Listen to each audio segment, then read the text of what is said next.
Knowing students means more than merely acquiring students' names and ages, family backgrounds, and past academic statistics.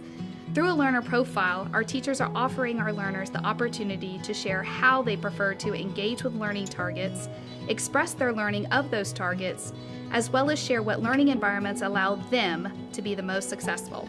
I decided to give the learner profile to my students this year because inventories that I had used in the past, like an interest inventory or reading inventory, were only giving me very surface level information about my students. When I learned about the learner profile at Ignite, I realized that it was a much better way to gain more valuable and deeper information about the learners in my classroom. Using the learner profile will allow me to understand what type of learning environment they prefer, some things that they're interested in learning about, and other ways that I can best meet their needs.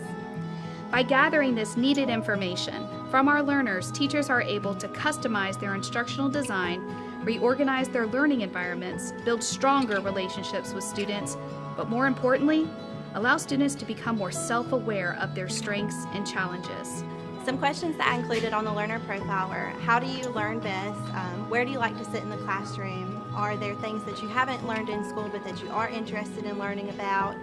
What type of noise level do you prefer in the classroom? And are there any jobs or careers that you're currently interested in? I plan to utilize the data from the learner profile to arrange my learning environment in a way that will best meet the preferences of learning for my students.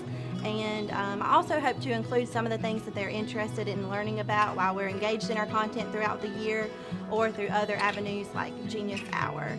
I hope to give the learner profile 3 or 4 times this year. That way I can gauge whether or not my students' interests or strengths have changed.